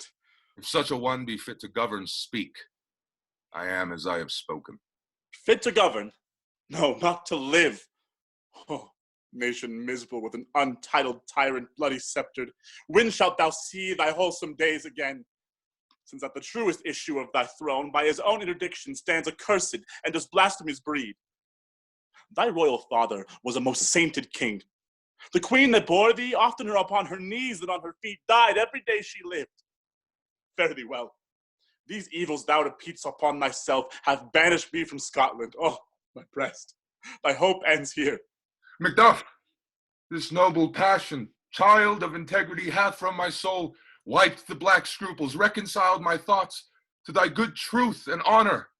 Devilish Macbeth, by many of these trains, hath sought to win me into his power, and modest wisdom plucks me from over-credulous haste.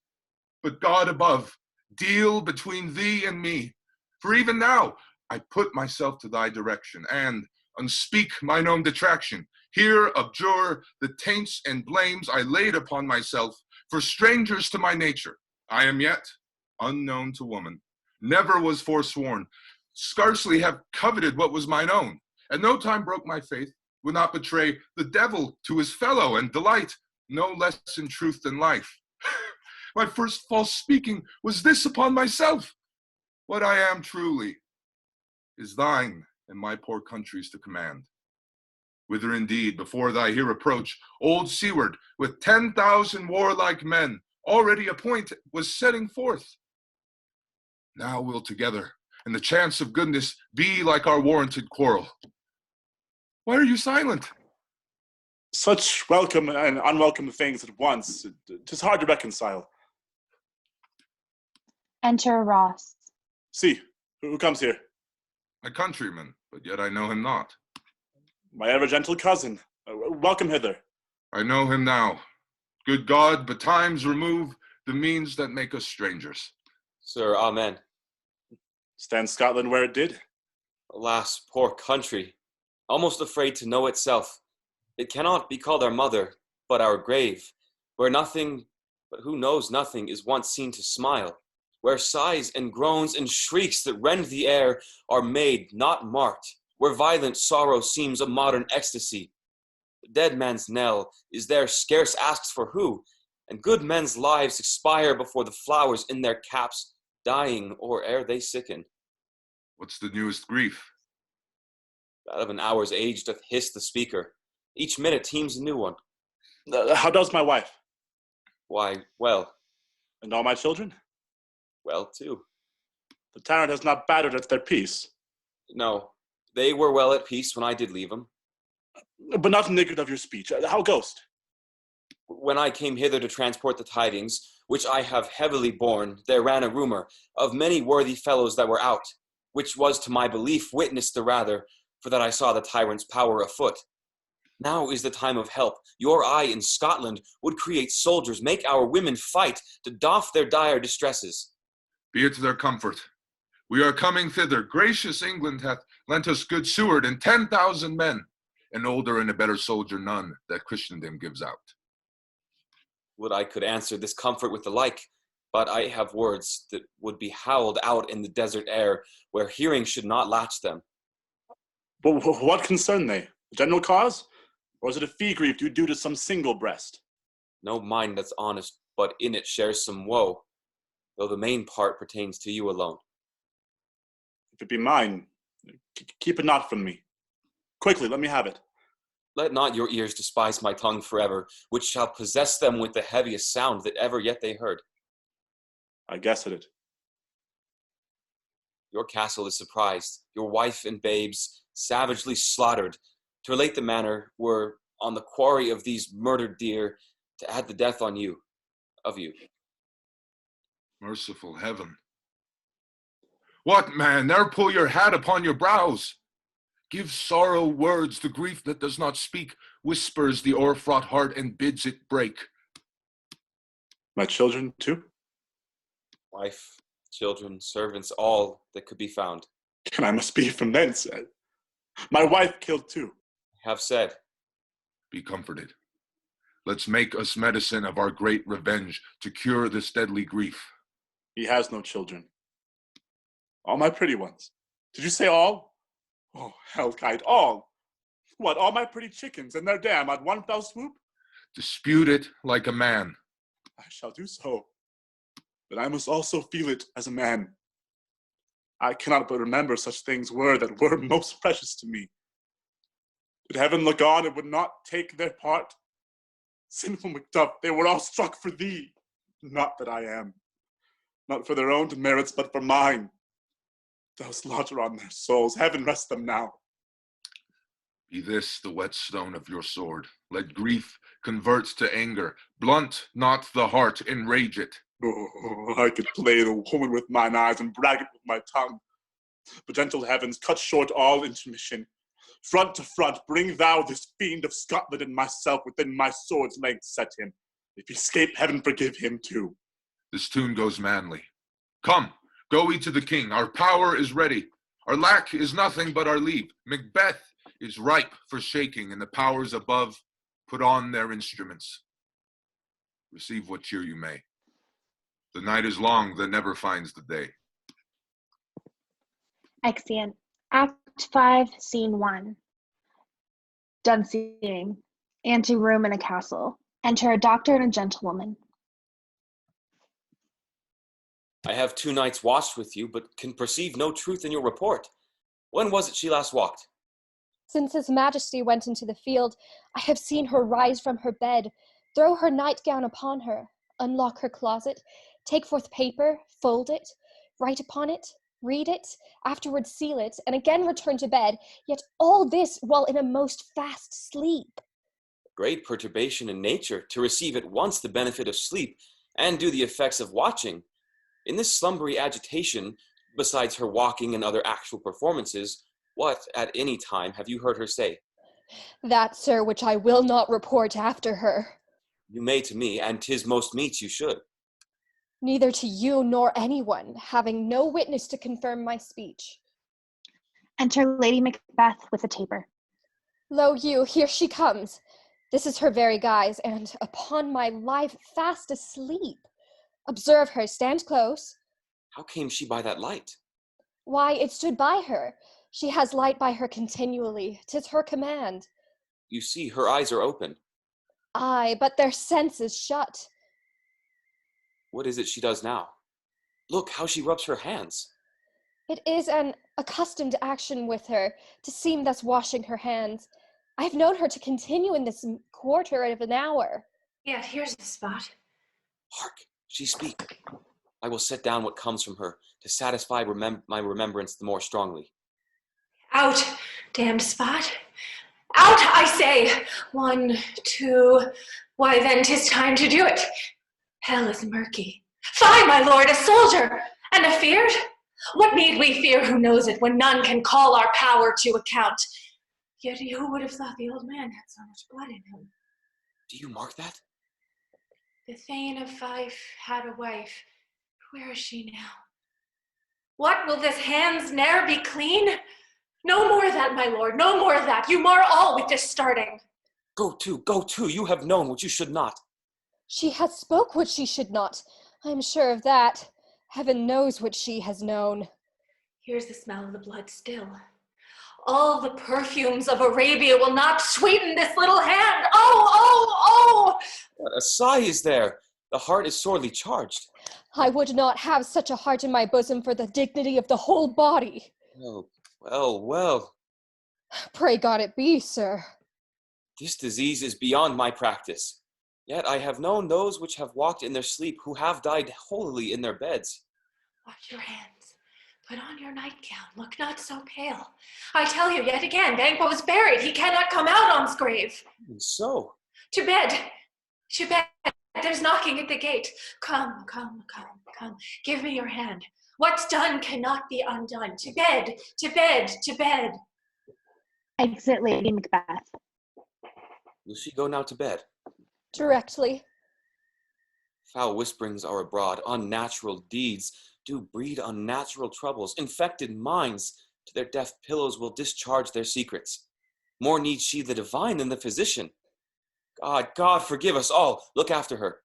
Remove from her the means of all annoyance, and still keep eyes upon her. So good night. My mind, she has made it and amazed my sight. I think, but dare not speak. Good night, good doctor. Exeunt. Scene 2. The county near Dunsinane. Drum and colors. Enter Menteith, Caithness, Angus, Lennox, and soldiers.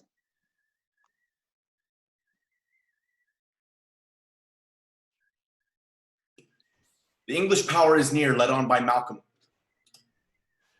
His uncle Siward and the good Macduff, revenge is burn in them, for their dear causes would to the bleeding and the grim alarm excite the mortified man. Near Burnham Wood shall we well meet them. That way they are coming. I have a file. Of all the gentry, there is Siward's son, and many unrough youths that even now protest their first of manhood. What does the tyrant? Great Dunsinane, he strongly fortifies. Some say he's mad. Others that lesser hate him do call it a valiant fury.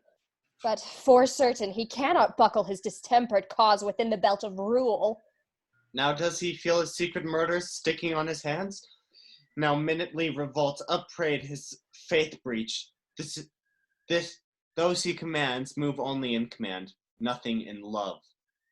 Well, march we on, to give obedience where 'tis truly owed. Make we our march towards Burnham. Exeunt. Marching. Scene 3. Dunsinane. A room in the castle. Enter Macbeth and attendants. Bring me no more reports. Let them fly all. Till Burnham Wood removed to Dunsinane, I cannot taint with fear.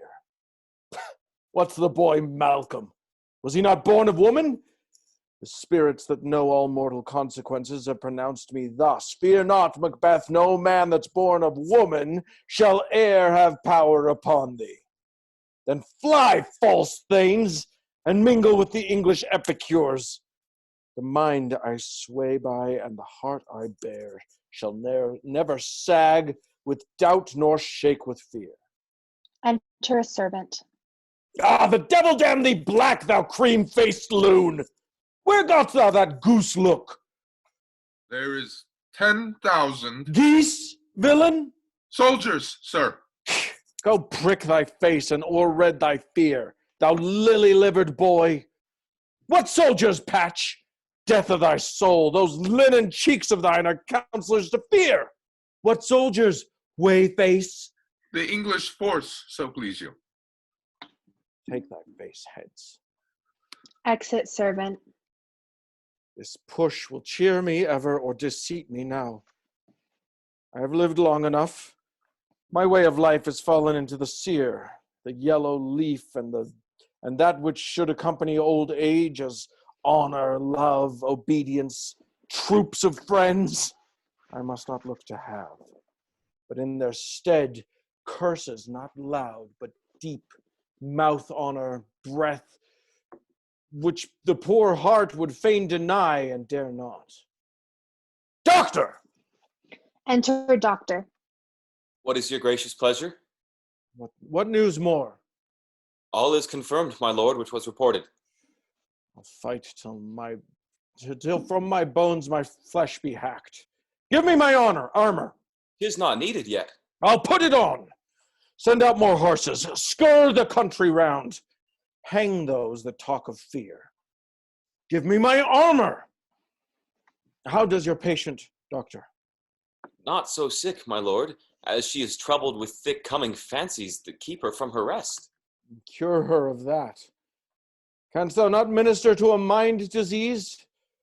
Pluck from the memory a rooted sorrow, raise out the written troubles of the brain, and with some sweet, oblivious antidote, cleanse the stuffed bosom of that perilous stuff which weighs upon her heart.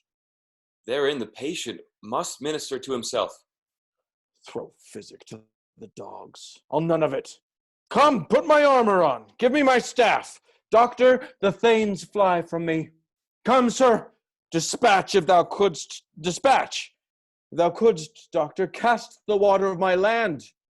Find her disease and purge it to a sound and pristine health. I would applaud thee to the very echo that should applaud again. Pull it off, I say. What rhubarb, cyme, or what purgative drug would scour these English hence? Hearest thou of them? Aye, my good lord, your royal preparation makes us hear something. Bring it after me.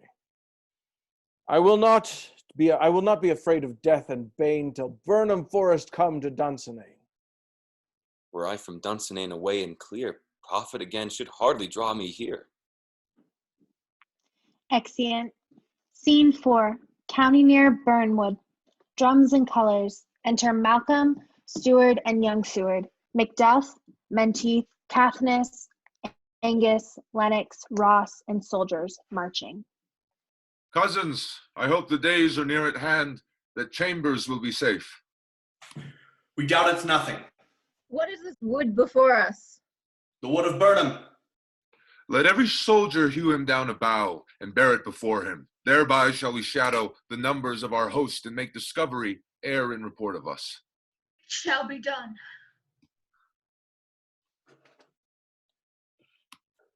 We learn no other but the confident tyrant keeps still in Dunsinane and will endure our setting down before it. 'Tis his main hope. For where there is advantage to be given, both more and less have given him the revolt, and none serve with him but constrained things whose hearts are absent too. Let our just censures attend the true event, and put we on industrious soldiership. The time approaches that will with due decision make us know what we shall say and what we have and what we owe. Thoughts speculative their unsure hopes relate, but certain issue strokes must arbitrate, towards which advance the war. Exeunt. Marching. Scene 5. Dunsinane. Within the castle. Enter Macbeth, doctor, and soldiers with drum and colors. Hang out our banners on the outward walls. The cry is still they come. Our castle strength will laugh a siege to scorn. Here let them lie till famine and ague eat them up. Were they not forced with those that should be ours? We might have met them in a dareful, beard to beard, and beat them backward home. A cry of women within. What is that noise? It is the cry of women, my good lord. Exit. I have almost forgot the taste of fears. The time has been my senses would have cooled to hear a night shriek, and my fell of hair would at a dismal treatise rouse and stir as life were in't. I have supped full with horrors. Direness, familiar to my slaughterous thoughts, cannot once start me. Re-enter doctor. Wherefore was that cry? The queen, my lord, is dead. She should have died hereafter. There would have been time for such a word. Tomorrow, and tomorrow, and tomorrow creeps in this petty pace from day to day to the last syllable of recorded time. And all our yesterdays have lighted fools the way to dusty death. Out, brief candle. Life's but a walking shadow. A poor player that struts and frets his hour upon the stage and then is heard no more. 'Tis a tale told by an idiot, full of sound and fury, signifying. Enter a messenger. Now thou comest to use thy tongue, thy story quickly. Gracious my lord, I should report that which I say I saw, but know not how to do it. Well, say, sir. As I did stand my watch upon the hill, I looked toward Burnham, and anon methought the wood began to move. Liar and slave! Let me endure your wrath, I'll be not so. Within this 3 mile may you see it coming, I say, a moving grove. If thou speakst false, upon the next tree shalt thou hang alive till famine cling thee. If thy speech be sooth, I care not if thou dost for me as much.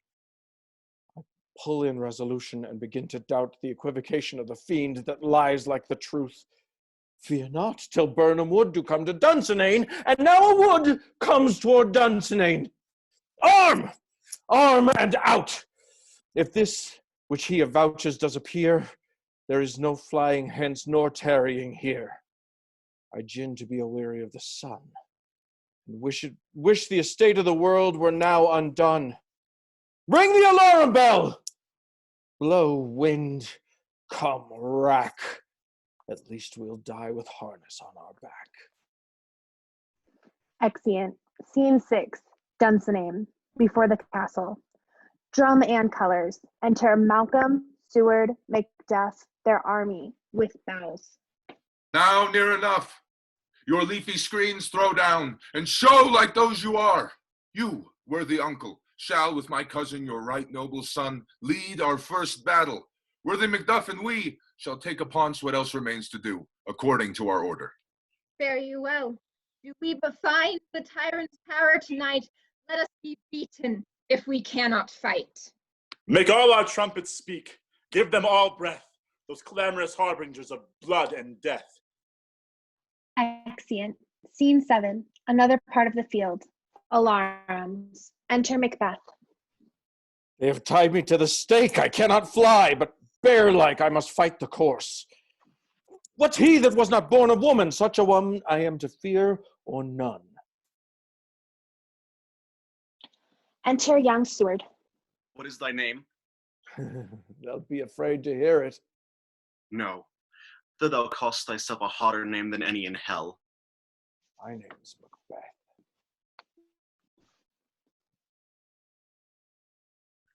The devil himself could not pronounce a title more hateful to mine ear. No, nor more fearful.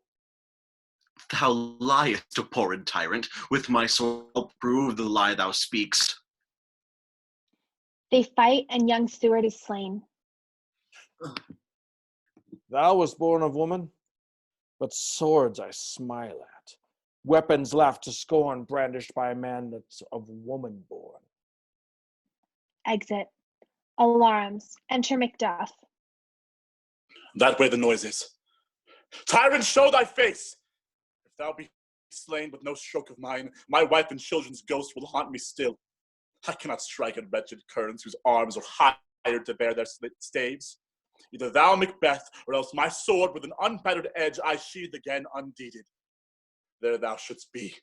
By this great clatter, one of greatest notes seems bruited. Let me fight him, fortune, and more I beg not.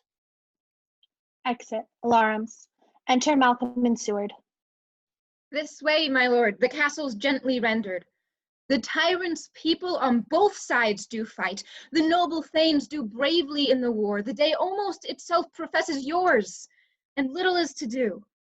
We have met with foes that strike beside us. Enter, sir, the castle. Exeunt. Alarms. Scene 8. Another part of the field.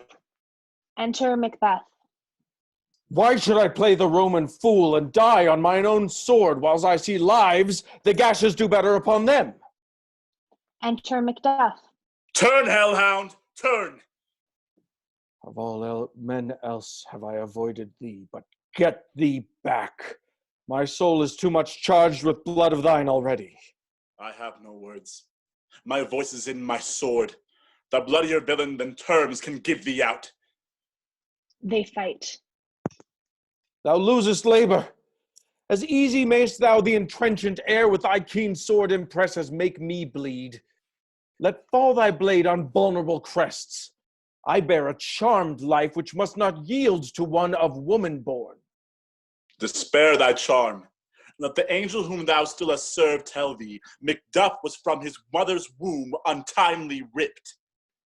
Cursed be the tongue that tells me so, for it hath cowed my better part of man. And be these juggling fiends no more believed that palter with us in a double sense, that keep the word of promise to our ear and break it to our hope. I'll not fight with thee. Then yield thee, coward, and live to be the show and gaze of the time. We'll have thee as our rarer monsters are, painted on a pole and underwrit, here may you see the tyrant. I will not yield to kiss the ground before young Malcolm's feet, and to be baited with the rabble's curse. Though Burnham would be come to Dunsinane, and thou opposed, being of no woman born, yet I will try the last. Before my body I throw my warlike shield.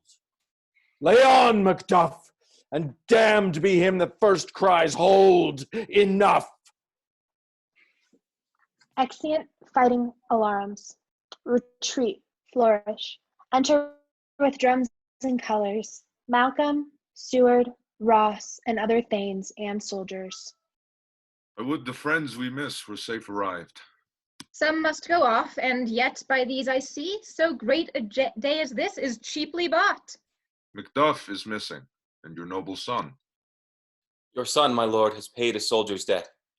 He only lived but till he was a man, the which no sooner had his prowess confirmed in the unshrinking station where he fought, but like a man he died.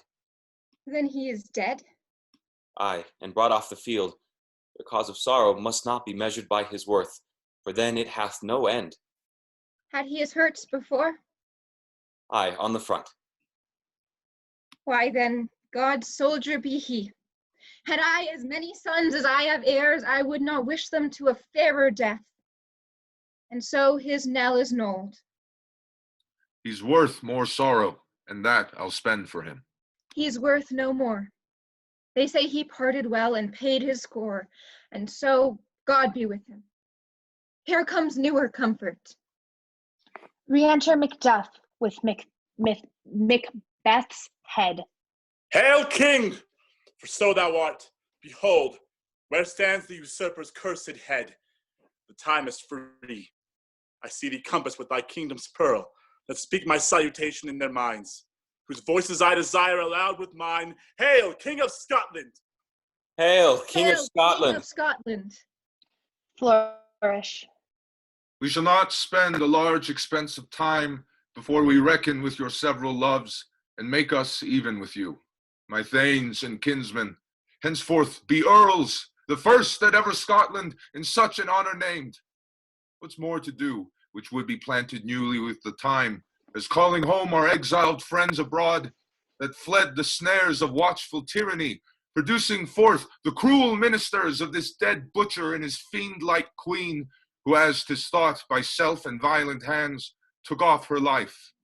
This, and what needful else, that calls upon us, by the grace of grace, we will perform in measure, time, and place.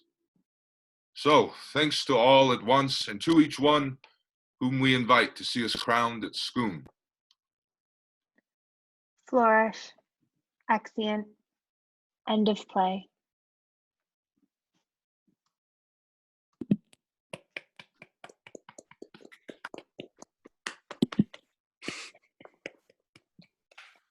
All right. Well, thanks so much to everybody who watched live, and thank you, a huge thank you to everybody who was in our cast and crew today. Thank you so much for making this happen. This was so great and exciting. I hope everybody has a good rest of their day, and we hope to see you in future readings. So a round of applause to you all.